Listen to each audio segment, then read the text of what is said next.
Welcome to another edition of Bet with Bobano. It is Monday, July 15th. Ian Cameron with you, and we are here. And Connor Mack, by the way, won't be joining me today. He is attending Summer League in Las Vegas. So hope he's enjoying it there, attending the Summer League action taking place in beautiful Las Vegas, Nevada. So just you and I today, and this will be a pretty brief show. Obviously, MLB is in all-star break until Friday when the regular season resumes.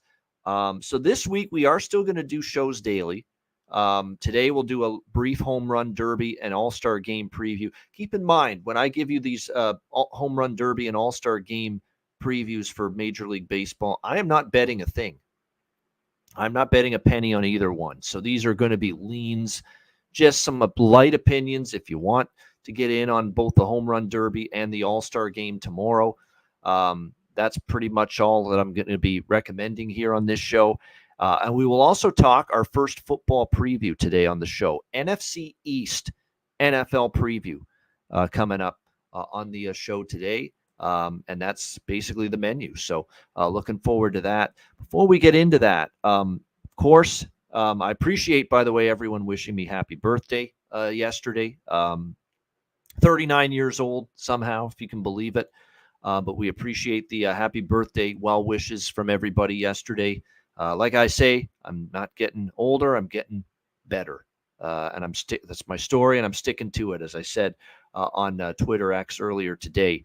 I also think I'm not just getting older and better in life. I hope I'm getting old, not just older, but better in handicapping as well, which is a great segue to tell you about the great offers that are available to sign up. 6 months, all sports at Dub Club.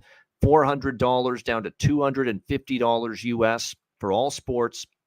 And it'll basically get you your subscription through to January 2025. The entire NFL regular season, college football season will be part of that. Again, dubclub.win/r/Bobano.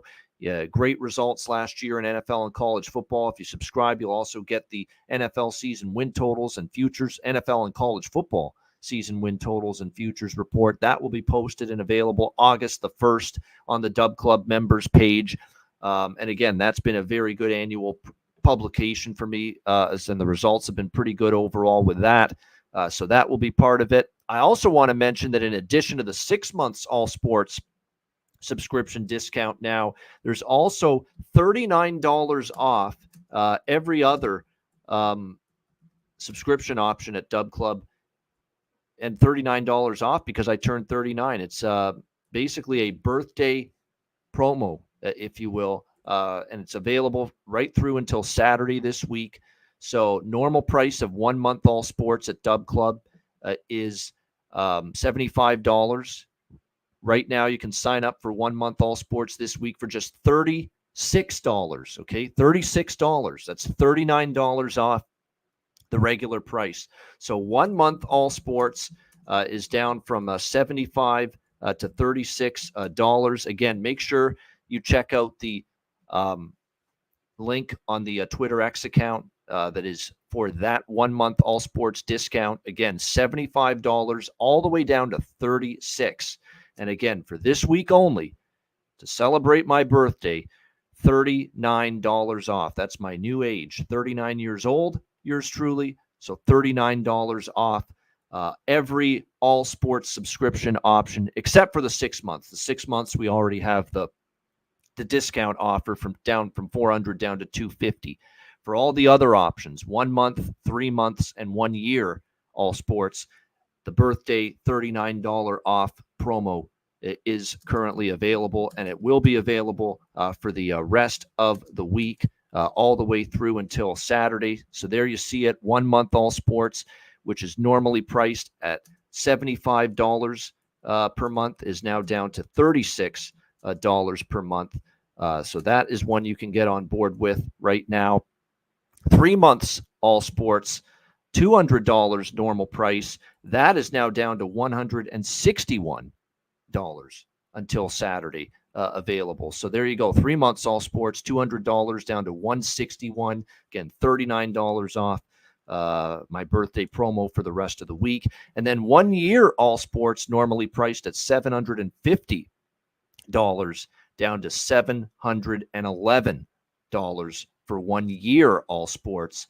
Again, $39 off with the birthday promo code in effect until Saturday. So make sure you check out all of those options. The 6-month option, which is the 6-month all sports is valid until August 24th, and this one, the birthday promos are available till Saturday for 1 month, 3 months, and 1 year all sports, and all of that at dubclub.win/r/Bobano. So make sure you get involved with that. All the links to those subscription options and those promos are available on my Twitter X page at Bobano Bets. So make sure you check that out.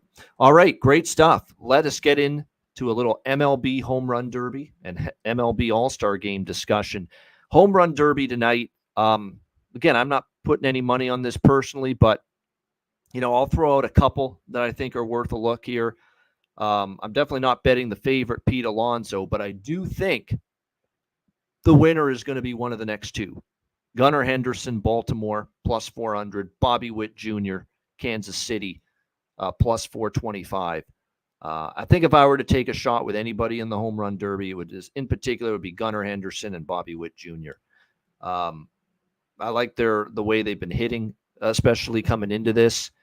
When you look at Gunnar Henderson, his power, he's been someone that's proven he can hit the ball to all different fields or all different parts of the ballpark, left field, straightaway center, right field. He can pull the ball. That's very important for success. You can't just be hitting dead eye, right down the center field. You got to be able to pull the ball in order to have your greatest amount of success in a home run derby type of competition.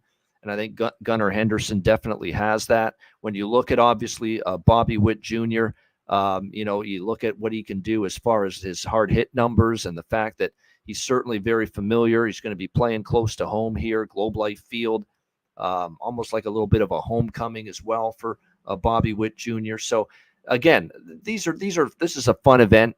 This is not something that I personally put big money into, and I certainly wouldn't recommend that. In fact, these are just leans. I'm not betting anything as far as Home Run Derby or the All-Star Game. MLB, as far as I'm concerned, from a betting standpoint, it's off until Friday, and that's when I'll resume my action. But I did want to at least throw out a couple of leans, and for me, I would go with Gunnar Henderson and Bobby Witt Jr. Sprinkle on both. If one of them hits, you're profitable. I think both of them are worth a look here to win the Home Run Derby here tonight. As for the All-Star Game itself, when you look at it for tomorrow, we've got obviously the matchup with the National League and the American League. American League minus 115, slight favorites in this game, 7.5 being the total. It'll be interesting to see how this one goes, but certainly Paul Skeens for the National League and Corbin Burns for the American League have been announced as your starters for this one. It's going to be interesting because that rookie out of LSU, Paul Skeens, for the Pittsburgh Pirates, has been absolutely tremendous this season. There's no denying that whatsoever. It's going to be interesting to see how he fares here, in a big moment like this where all of a sudden he's gone from basically a rookie to starting for the National League in the MLB All-Star Game. It's just been a whirlwind type of season, really, for Paul Skeens, and it'll be interesting to see if he can certainly carry that forward here into this All-Star Game and perform well against, obviously, some of the best hitters that the American League has to offer. So that's going to be something I'm interested in here. Paul Skeens has had some hard hit, contact occasionally off him. And with all due respect to the great season he's had, this is going to certainly be a test for him, facing, some of the best hitters that the American League has to offer. When you look at what Corbin Burns has done this year for the Baltimore Orioles, his numbers for the season are very good, 2.43 ERA, even better, at Camden Yards. Has at times given up some home runs, 13 home runs in 118 innings. So at times, the home run ball has been an issue for him. In fact, he enters this All-Star Game, Corbin Burns, giving up a home run, at least one home run in 4 straight starts, 6 of his last 7 starts down the stretch prior to the All-Star game. So the bottom line is, with the total being this low, and they're obviously, usually the All-Star game is 7.5 for the most part because they respect the starting pitchers. But remember, Paul Skeens, even if he does pitch well, and I think he's capable of giving up a home run, and certainly Corbin Burns has given up a home run in 4 straight starts, 6 of 7. Even if they pitch clean, both guys, and I'm not so sure they will. I think you could see both of them give up a run or two early. You've got a lot of different pitchers coming into the game. They'll cycle through the rest of the pitchers that were selected for the All-Star game on both sides, the American League and the National League. I'm not sure, we're just going to see all of those pitchers roll through and pitch clean innings. So at 7.5, I do have a mild lean to the over. Keep in mind, again, I'm not betting this. Not betting anything to do with the home run derby and the All-Star game, but I would lean a little bit to the over here. I don't really have a strong opinion on the side, American League or the National League. I'd probably lean National League just a little bit because they're a slight dog here, slight plus price. I think from a starting pitching standpoint, really like what Skeens delivered.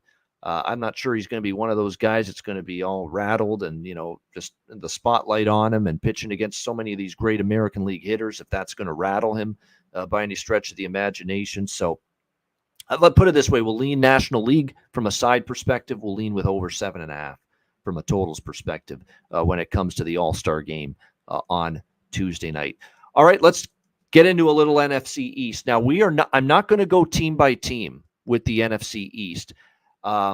I will be doing a bunch of season preview, division preview videos for the NFL on their own and college football conference preview videos on their own throughout the summer in association with the Football Frenzy show.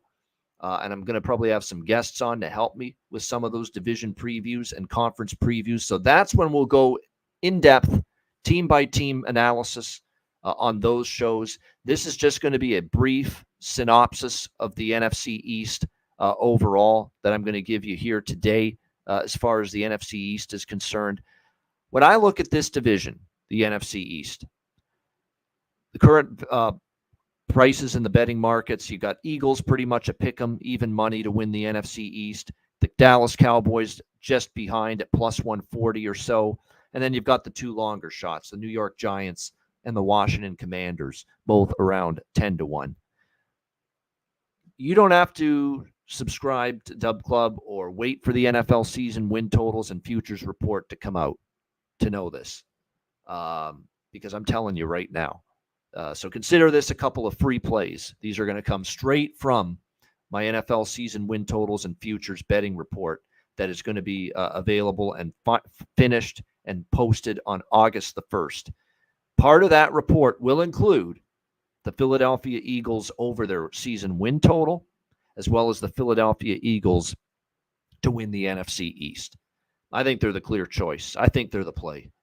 When you look at this division, I don't trust the Dallas Cowboys. I know they've had some good regular seasons, but we know they faltered in the playoffs. I was beyond disgusted with how ill-prepared that team looked in their playoff loss to the Green Bay Packers. The defense was an absolute sieve in that game. And I know Dak Prescott it's going to look like he put up some big numbers, and his stats will bear that out in that playoff loss to Green Bay. But so much of it was garbage time. So much of it was the game was already a lost cause for the Dallas Cowboys when he finally started to light it up and score a bunch of garbage points and put up a bunch of garbage yards, if you will, in that game.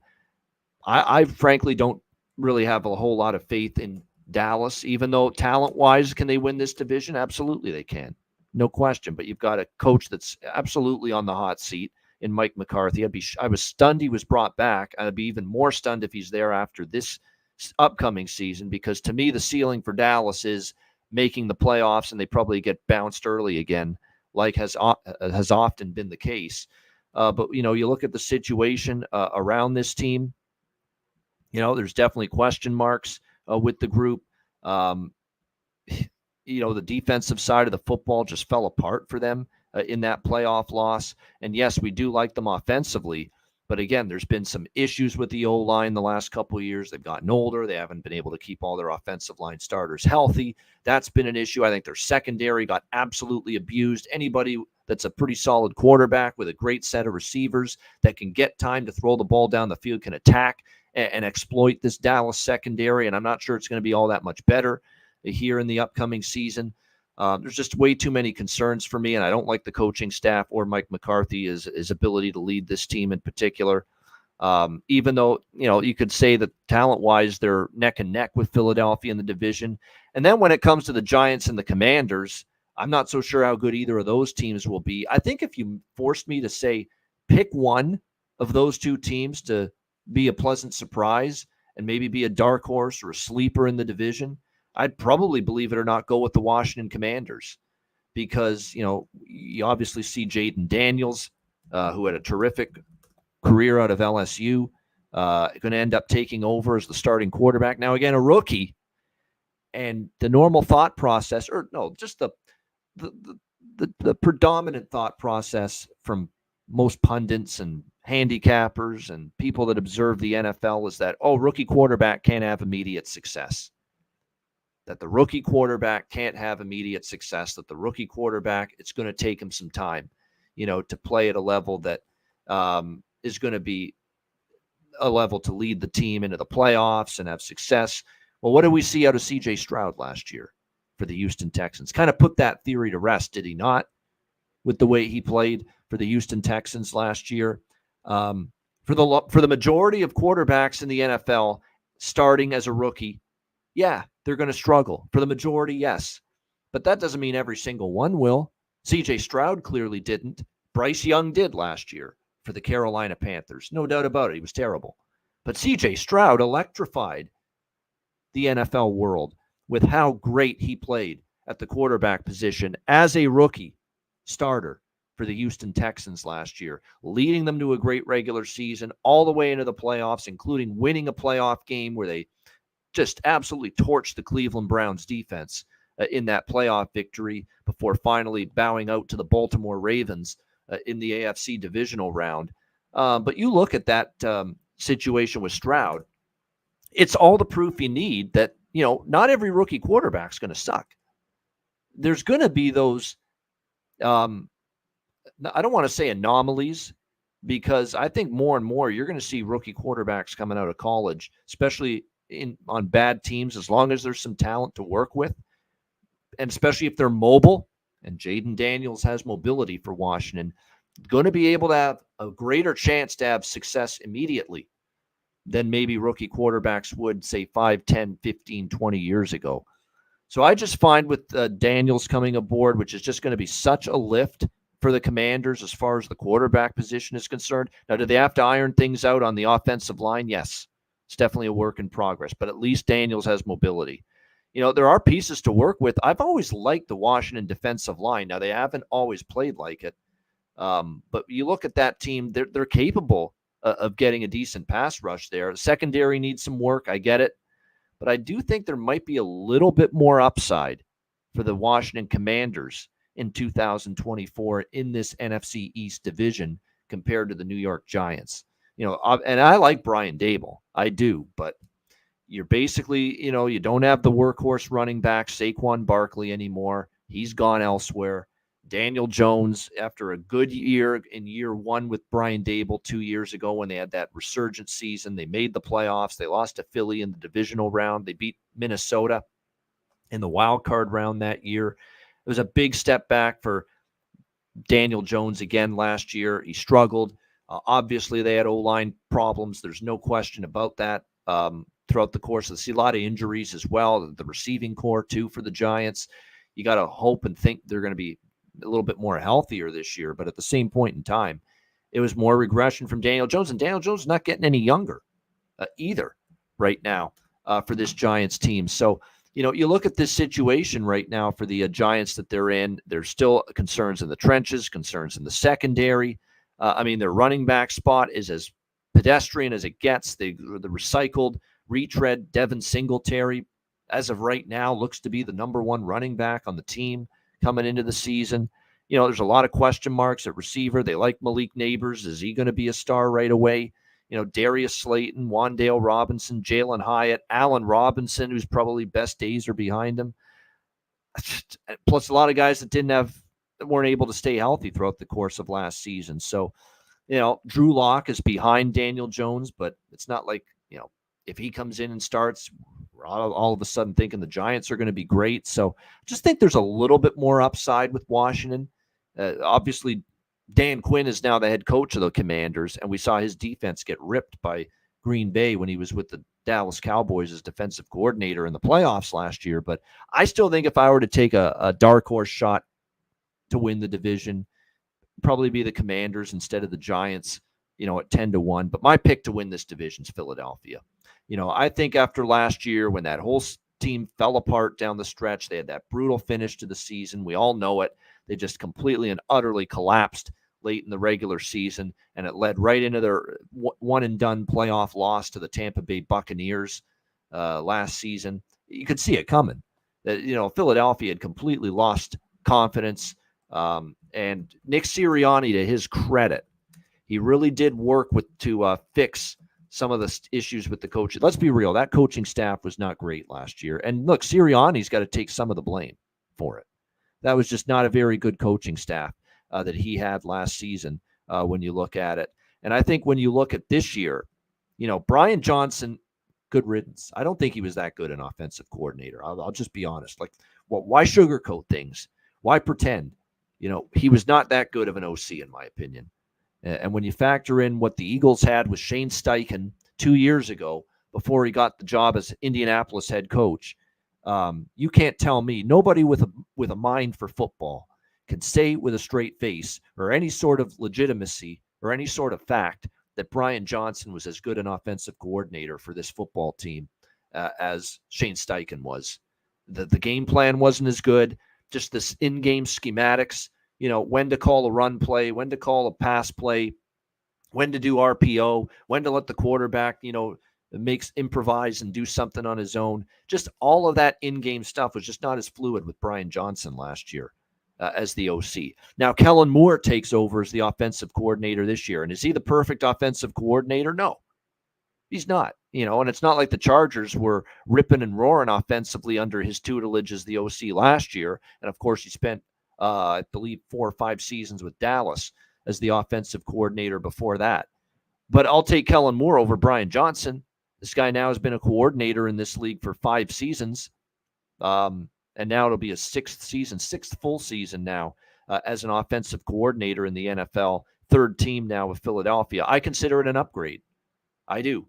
And yeah, has he got flaws as an OC? There's things that he does as far as game planning and scheme and play calling, one play to the next, and situational game calling, play calling. Are there issues that I have at times with Moore? Sure, of course. But I still think that's an upgrade at that spot. And I definitely think from a defensive coordinator standpoint, I mean, it's a huge upgrade. It's a complete and utter. You almost have to laugh thinking about how big of an upgrade it is on the defensive coordinator this year for the Philadelphia Eagles. Sean Desai and Matt Patricia were inept. Can you believe Matt Patricia was calling plays and as the defensive coordinator down the stretch? Somehow that guy, who has just been dreadful, abysmal for the last few years, somehow ended the season last year as Philadelphia's defensive coordinator. How does that happen? It's just awful stuff. And say what you will about the new defensive coordinator that Nick Sirianni brought in, Vic Fangio. Say what you will about him as a head coach, and it didn't go well with him in Denver. We know that. It was not good.